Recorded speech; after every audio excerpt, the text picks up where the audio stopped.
Astrology या ज्योतिष एक डिवाइन नॉलेज या दैवी विद्या है। अभी जो टॉपिक चल रहा है उसमें बुध यानी मरकरी प्लैनेट को देख रहे हैं कि कुंडली के 12 हाउसेज होते हैं, तो अलग अलग हाउसेज में अगर बैठेगा तो क्या फल देगा। क्लियर।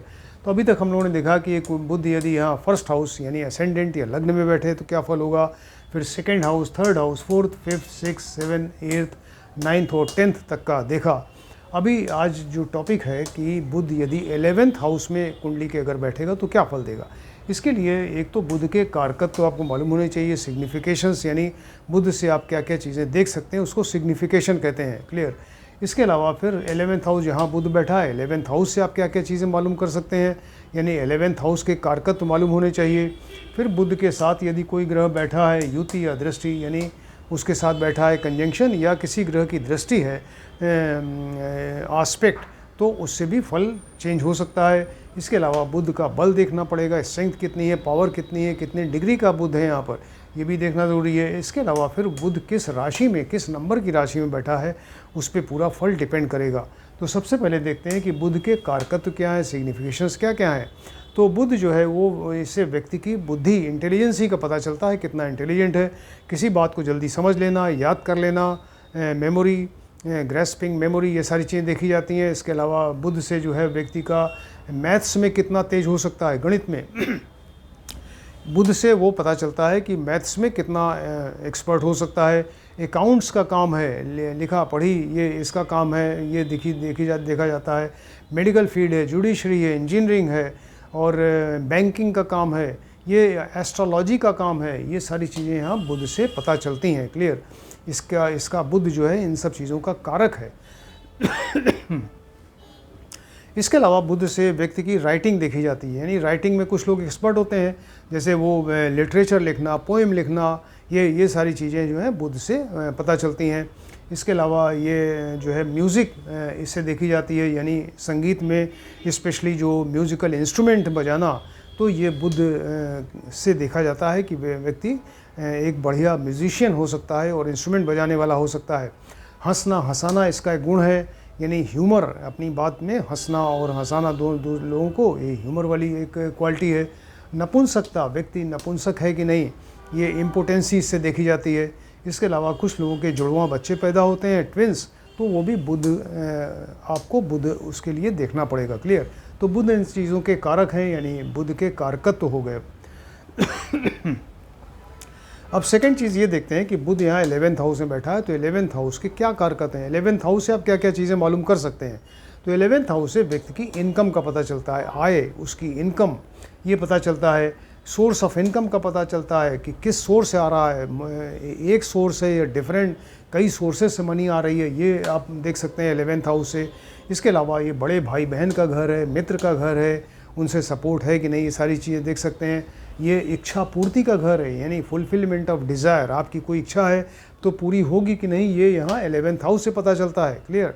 इसके अलावा ये जो है वो व्यक्ति का मान सम्मान है, रिस्पेक्ट है, रेपुटेशन है, उसकी ख्याति है, ऐश्वर्य है, उसका प्रॉस्पेरिटी, ये सारी चीज़ें यहाँ से 11th हाउस से पता चलती हैं।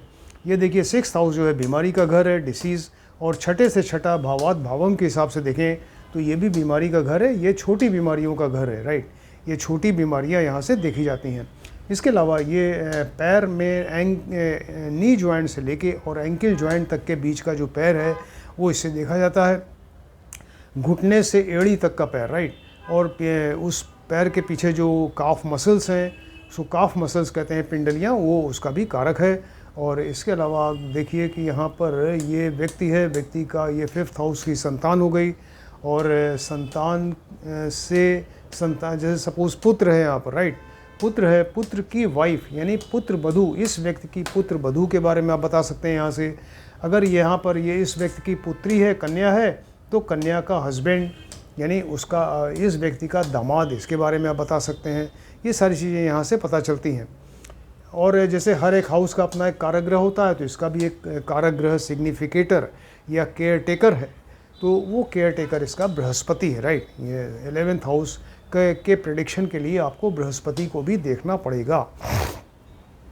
अब देखते हैं कि यहाँ बुध ये 11th हाउस में तो बैठा, किस राशि में बैठा। अगर वो सपोज़ अपनी अच्छी राशि में बैठा, अच्छी राशि मतलब उच्च की राशि, एग्जल्टेड जहाँ हो जाता है, कन्या राशि या स्वराशि अपनी राशियाँ हैं इसकी 3 और 6 यानी मिथुन कन्या, और मित्र की राशि है सूर्य की राशि 5 सिंह राशि, और शुक्र की राशि है 2 7 यानी वृषभ राशि और तुला राशि। अगर ये सारी राशियाँ बुध के लिए बहुत अच्छी हैं, अगर इसमें बैठेगा तो क्या होगा, तो यहाँ इन राशियों में बैठने से बुध यहाँ पर ये व्यक्ति जो है बड़ा इंटेलिजेंट होगा, क्लेवर होगा, अट्रैक्टिव पर्सनैलिटी होगी उसकी, और बड़ा विटी टाइप का होगा, यानी हाजिर जवाब, बस क्वेश्चन आया कि नहीं तुरंत जवाब, ये इस तरह का एक इसके अंदर क्वालिटी होगी। चीयरफुल होगा, बड़ा प्रसन्न अंदर से, इस तरह की चीज़, अट्रैक्टिव पर्सनैलिटी होगी, और more than one source of income हो सकता है। कंटिन्यूअस इनकम तो हो ही रही है, साथ में more than one source of income भी इसकी हो सकती है। और यहाँ से देखिए डायरेक्ट दृष्टि यहाँ पर है 5th हाउस पे, तो ये संतान इसकी बहुत बढ़िया होगी, और गुणी संतान और मान सम्मान वाली ऐसी बढ़िया संतान होगी। क्लियर। इसके अलावा इस व्यक्ति की यहाँ पर कम्युनिकेशन स्किल बहुत बढ़िया होगी, क्योंकि मित्र का घर है, बड़े भाई बहन का घर है, तो अपनी बात को बढ़िया एक्सप्रेस करना, तो मित्रों से सपोर्ट, बड़े भाई बहन से सपोर्ट, उसका सपोर्ट मिलेगा इसको। और यहाँ पर बैठकर बुध 11th हाउस में अपना जो कैरियर है वो राइटिंग है, लिटरेचर है, या पोएम लिखना, या बैंकिंग का काम है, अकाउंटेंसी का काम है, कंसल्टेंसी का काम है, राइट, ये सब, या जर्नलिज्म पत्रकारिता का काम है, ये मैनेजमेंट है, अकाउंट्स है, ये सारी चीज़ें यहाँ से अपना एक बढ़िया कैरियर बना सकता है, और इसको ये इसमें सक्सेसफुल होगा। इसके अलावा ये इच्छा पूर्ति का घर है, तो इससे जो है वो व्यक्ति की इच्छा पूरी होगी यहाँ पर, अगर ये बढ़िया राशि में बुध बैठ गया।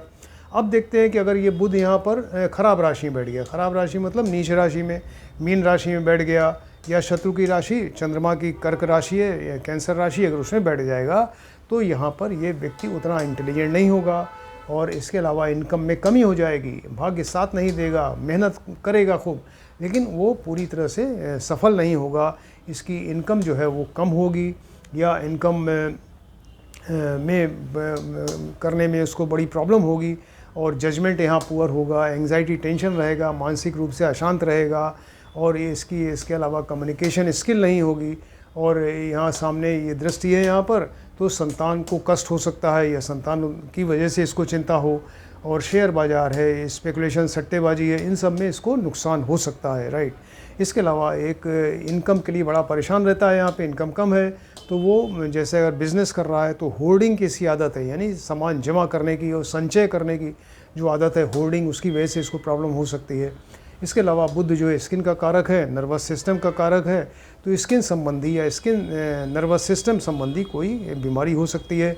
या ये कान का है, देखिए ये राइट ईयर, ये लेफ़्ट ईयर है, ये दाहिना कान, ये बायां कान, तो बाएं कान में कोई प्रॉब्लम हो सकती है। इस तरह से देखते हैं कि बुध अगर 11th हाउस में हो तो कितनी सारी इन्फॉर्मेशन आपको मिल सकती है, तो इसको आप ध्यान से देखें, स्टडी करिए। किसी ने अगर हमारा चैनल सब्सक्राइब नहीं किया है, काइंडली इसको सब्सक्राइब करें, जिससे कि आने वाले सारे, अभी बहुत सारे वीडियो बाकी हैं, तो आप सब एक के बाद एक वीडियो सब देखते जाइए, आप भी एस्ट्रोलॉजी आराम से सीख सकते हैं।